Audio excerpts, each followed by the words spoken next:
பாவத்தை நான் தான் செஞ்சிருக்கேன்னு சொல்லி உதயகுமார் நேற்று பேசியிருக்காரு. ஆர்பி உதயகுமார் கருணாநிதியுடைய அனுமதி அப்படின்ற விஷயத்தை அவர் சொல்லியிருக்கிறாரு. அதை பத்தி உங்க கருத்து என்ன? உதயகுமாருக்கெல்லாம் நான் என்றுமே பதில் சொல்லுவதில்லை என்ற கொள்கை முடிவில் இருக்கிறேன். சார், உங்க அதிமுக ஒருங்கிணைப்பு குழு நிலைப்பாடு இப்ப எப்படி சார் இருக்கு? என்ன ஸ்டேஜ்ல சார் இருக்கீங்க? எங்களுடைய அனைத்து இந்திய அண்ணா திராவிட முன்னேற்ற கழகத்தினுடைய ஒருங்கிணைப்பு குழுவினுடைய தொண்டர்களுடைய உரிமையை மீட்கின்ற அந்த தர்ம யுத்தத்தில் நாங்கள் இன்றைக்கு வெற்றியடைந்திருக்கிறோம்.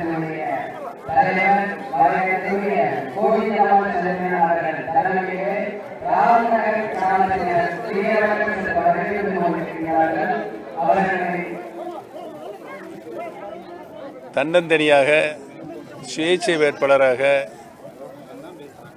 ராமநாதபுரத்தில் நடைபெற்ற நாடாளுமன்ற தேர்தலில் பொதுத் தேர்தலில் சின்னமில்லாமல் கட்சியினுடைய கொடி இல்லாமல்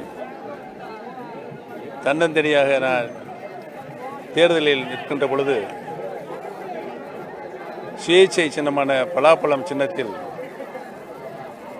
3,42,000 வாக்குகள் பெற்றிருக்கிறேன். பதிவான வாக்குகளில் 33.5% வாக்குகள் பெற்ற சுயேட்சை வேட்பாளர் நான் ஒருவன் தான் என்பதனை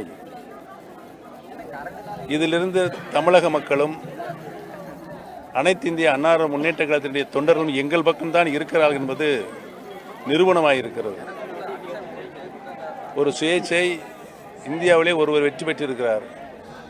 இன்னொரு சுயேட்சை வேட்பாளராக நான் 33% பதிவான வாக்குகள் 33% பெற்றிருக்கிறேன் என்று சொன்னால் எங்களுடைய தொண்டர்களின் உரிமையை மீட்கின்ற அந்த போராட்ட களத்தில் மக்களுடைய ஆதரவும் தொண்டர்களின் ஆதரவும் எங்களுக்குத்தான் இருக்கிறது என்பது இந்த தேர்தல் மூலமாக நாடாளுமன்ற தேர்தல் மூலமாக அவர்கள் அளித்த ஆதரவின் மூலமாக நிரூபிக்கப்பட்டிருக்கிறது என்பதை தெரிவித்துக் கொள்கிறேன்.